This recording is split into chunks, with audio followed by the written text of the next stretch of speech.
का वीरेंद्र सिंह हमारे state head भी इस कार्यक्रम में जुड़ चुके हैं। वीरेंद्र जी, ये तो बड़ा अजब गजब चल रहा है। मैंने देखा कि नॉमिनेशन के 1 घंटे पहले समाजवादी पार्टी ने अनुराधा चौहान का नाम घोषित कर दिया।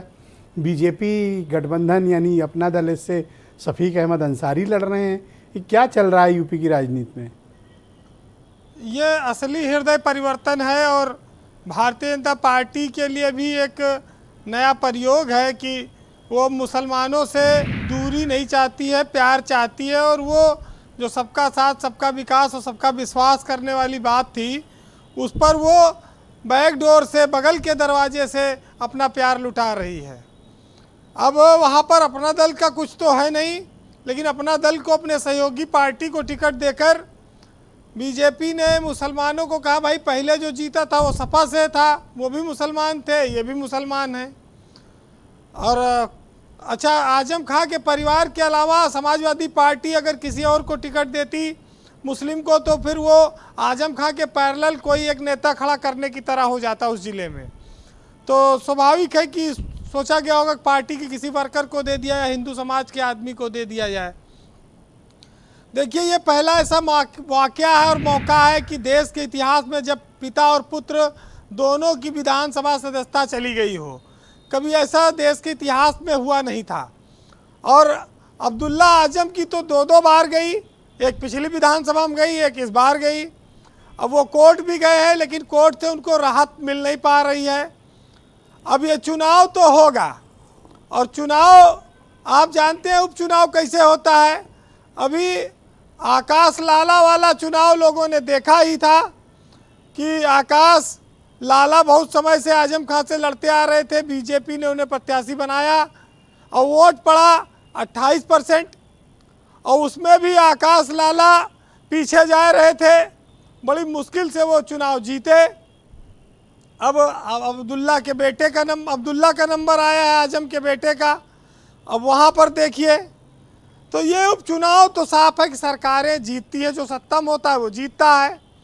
और उपचुनाव रामपुर का हो तो वहाँ और जीतना ज़रूरी है।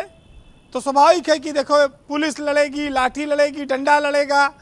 चुनाव तो ऐसे होगा, हल्ला मचेगा कि वोट नहीं डालने दिया गया, वोट नहीं पड़ पा रहा है, मुस्लिमों को वोट नहीं डालने दिया जा रहा है। से ये सब होगा ड्रामा, और रिजल्ट सबको पता है क्या होगा। तो ये अभी जो मंत्री हैं अनुप्रिया पटेल के हस्बैंड उत्तर प्रदेश सरकार में, उन्होंने कहा कि रिजल्ट सबको मालूम है, रिजल्ट तो मालूम है चुनाव का, क्लियर है। अब ये दोनों सीटें ज़रूर है कि एक बीजेपी की थी, एक सपा की थी, तो 2 सीटें बीजेपी की कम हो जाएंगी, वो चली जाएंगी उनके सहयोगी दल के खाते में।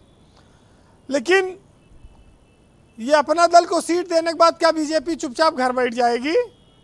बीजेपी को ही लड़ाना है, बीजेपी को ही जिताना है।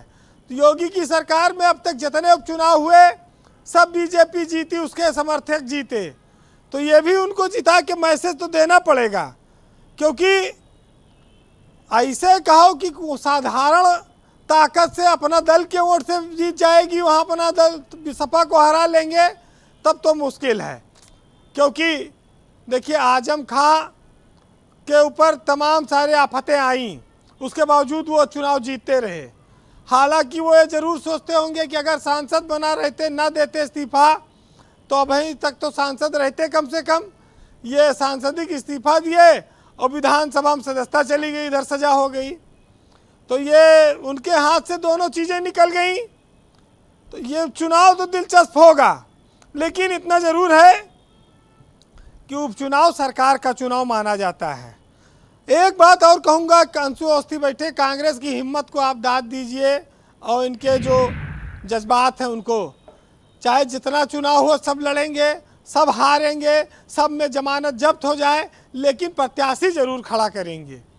अभी इन्होंने अजय कुमार को प्रत्याशी बनाया है मिर्जापुर वाली सीट पर, 96 वाली पर। तो वो जो मामला है वो हिम्मत की बात है। कांग्रेस में आसान नहीं है कि कोई ऐसे चुनाव लड़के जीत, जान रहे हैं कि जमानत नहीं बच पा रही है, लेकिन कहा थे पार्टी के बिल्ला और झंडा तो कम से कम लाग जाए। अब पता नहीं इसमें कितना दम है। तो ये जो चुनाव है वो अतीत के उदाहरणों से सबक लीजिए। लोकसभा के उपचुनाव हुए, वहाँ सब भाजपा जीती, विपक्ष हारा। विधानसभा के हुए, वहाँ पर भाजपा जीती, और फिर अब उसके समर्थक का नंबर है। तो ये इस चुनाव में भी आप बहुत उम्मीद न करिए कि विपक्ष कोई ऐतिहासिक उपलब्धि बना पाएगा। चुनाव हमेशा जातिवाद पर होते रहे हैं। चुनाव जो सरकारें सत्ता में रहती हैं उनके दम पर होते हैं, और इस बार मुसलमानों को एक विकल्प मिल जाएगा कि भाई भाजपा के सीधे कमल के फूल पे वोट न दबाएं तो उनके समर्थक जी के सीट पे उनको हाथ, उनका जो है उंगली कांपेगी नहीं। अब ये देखिए कि मुसलमान कितनी संख्या में सपा कैंडिडेट का साथ देता है रामपुर में, क्योंकि वहाँ आजम खां की अपील अभी वहाँ महत्वपूर्ण होगी। लेकिन एक बात जरूर कहूँगा कि जिस देश में 24 घंटे चुनाव की बात हो, 7 दिन इसी पे चर्चा हो, राजनीतिक दल तैयारी करते हो, वहाँ पर हम अच्छी शिक्षा पर, बेरोजगारी पर, तरक्की पर, चिकित्सा पर, भुखमरी पर, जात पात पर, धर्म पर, इन सब चीज़ों पर चर्चा करके अपना समय व्यर्थ करते हैं। वहाँ बहुत सारी चीज़ों को छोड़ देते हैं। इस पर भी ध्यान देने की ज़रूरत है। एक बार एक उपचुनाव में जो रामपुर का हुआ था, एक साहित्यकार ने एक शेर लिखा था कि भाई वहाँ पर तो सब आप ही का है, तो वो उसी पर मैं दोहराऊंगा, आप सुनिएगा कि वक्त नूर को बेनूर भी कर देता है और छोटे से जख्म को नासूर भी कर देता है, और कौन चाहता है राज दरबार से दूर होना, लेकिन समय सबको मजबूर कर देता है। आजम खां आज उसी तरह से उनका परिवार मजबूर है, पूरा परिवार सदन से बाहर है। तो कहते हैं कि लश्कर भी तुम्हारा है, सरदार भी तुम्हारा, तुम झूठ को सच लिख दो, अखबार भी तुम्हारा, और इस दौर के फरियादी जाएं तो जाएं कहाँ, कानून भी तुम्हारा, दरबार भी तुम्हारा।